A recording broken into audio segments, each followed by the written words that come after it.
with an interim coach, but I thought our team showed really good spirit, energy, and a resolve to keep this game, within arm's length.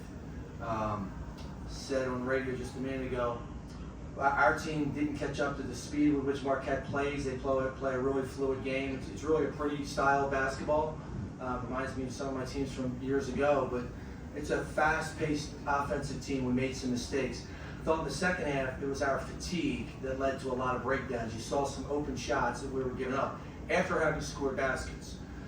So there's a lot of issues to address with this group. They've been eager to accept constructive criticism. It's been a really positive environment for the 2 days I've been with them. These two guys, I think, played really, really well. They made shots. We're going to need more from everybody. But I thought for our first night out, this team did not let a really outstanding basketball team run away with this game. We kept trying to reel it back in. So I'm proud of our effort. We have a lot of things to do. I talk about grit, discipline, toughness. This game's, we got to get in better shape between now and days. Questions for Jeremiah and Jalen? Jeremiah, you've had some rough, tougher offensive games previously, and today you seem to get over that hump and get that monkey off the back, and you made some really good shots. What was the process like to in practice to get you over that hump? I think an important part is just having a team and coaching staff that encourage you to continue to be confident and be aggressive. And I really didn't feel like I felt like I'm at my best when I don't feel like I have to force anything. I didn't really feel like that. The shots were flowing, and of course the offense. So there were lanes. I just attacked the lanes when I saw them, took my open shots to try to keep it simple. And then Jalen, how has this week just kind of been for you, knowing that your relationship with Stubblefield going all the way back to Oregon? So just when you kind of just heard the news, how have you just kind of taken it, and how do you think the team's kind of responded? At first, it was kind of shocking, kind of tough, honest, but we just got closer together, stuck together, we just stuck together. That's really the coach I had for 3 years. 3 years he recruited me to Oregon, so that's all I really knew, at first. But gotta be ready for change and just. Jeremiah, how will you guys as a team navigate this whole change? I think leaning on one another, leaning on the coaching staff, and just trying to come together and become even closer throughout times like this. It's kind of uncharted territory for everybody, so just knowing that everybody's just trying to take it day by day, and we can always talk to the next person. Then Jeremiah, I know it's only been a few days here, but can you just kind of speak of the differences that have been between Coach Brady and then Coach Stubblefield, and where you think this team could go forward? Because you guys did show a lot of energy and a lot of competitive spirits tonight that we really haven't seen the last few months. I think that tonight we did a good job of trying to get player movement and ball movement. We're still adjusting. We put in some new things. We're not reinventing the wheel, but we put in some new things. So just trying to get used to running some new stuff. And I think we did a good job tonight of fighting down to the end. And that's something that we're going to continue to try to keep doing. And we're also not going to be satisfied losing by 10. We're trying to get over that hump and get some wins down the stretch. Any other questions for our student athletes? Jalen, what was the energy within the team like today as you guys were preparing for Marquette? I felt like today we were more connected, I would say. A little more connected. Of course, we made some mistakes in basketball, but I feel like as a team, we played with a little more energy, played a little harder, and we were more connected. Awesome. Thank you, guys. You're free to go.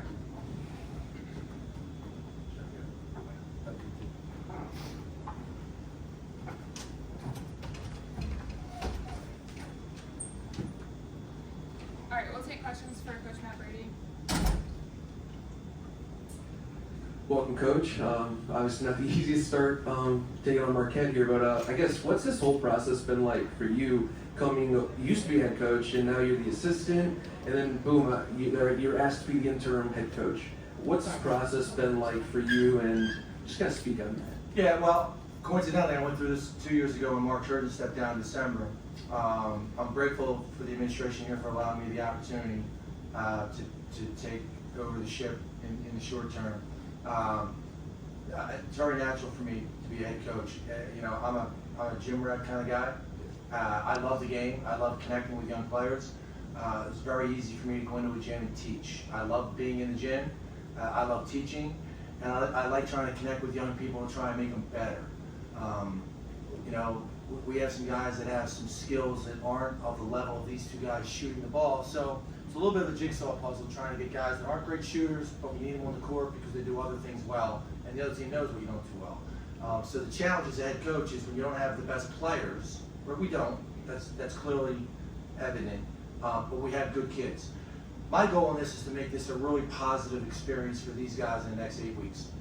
Whether or not that includes wins, I don't know, but I'm selling these guys truthfully. Well, we're going to fight as hard as we can. We're going to represent the school. We're going to represent DePaul basketball. We're going to represent the Big East. We're going to be really hard out for everybody that we're going to play. It's not going to happen overnight. I've said this to the team multiple times. It's going to be incremental. Made a number of small changes that are subtle but apparent to our team. There's a process to this. We'll see what the results are going to be. What the results are going to be. But we're going to work hard as a staff. Nobody wanted this to happen. Everybody at DePaul wanted more success.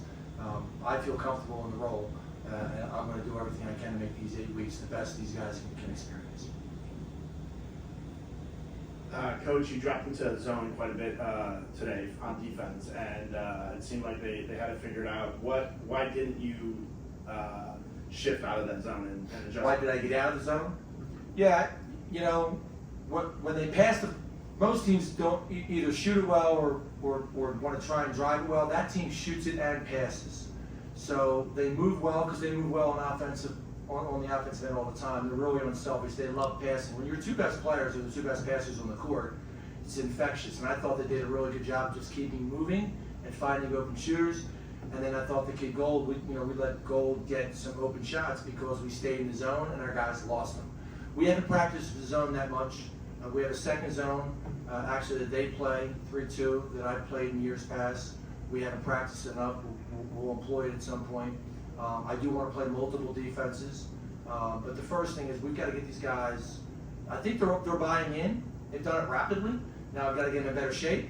I've got to spend a little more time on how to get some of these guys better shots. We need to get more out of Deshaun Nelson. He's so up and down. He's obviously talented, but he's not consistent.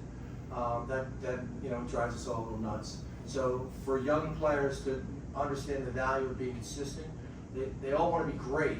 They don't understand that being consistent is harder than being great every third night. Deshaun's a really good player every third night. We're fourth, and that's a problem for our team. We don't know what we're going to get. So there's a lot of pieces to this, but I love it. I mean, I love trying to figure this out. I love trying to help kids get better. I love talking with kids individually and trying to see if we can get this thing, all the way where we want it to be.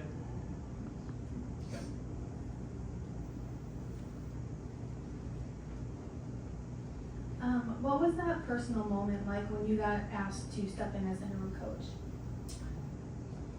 It's a great question. So what was the moment like? I went through this 2 years ago and it changed my career and a lot of people's lives in that room. This is a difficult decision. The decision was not made lightly. I know that from talking with our AD, that it's a hard thing for a lot of people. In spades, we all think about the players. As an adult with families, it's a difficult thing to go through. I immediately felt for the other guys in the room because this business is really difficult.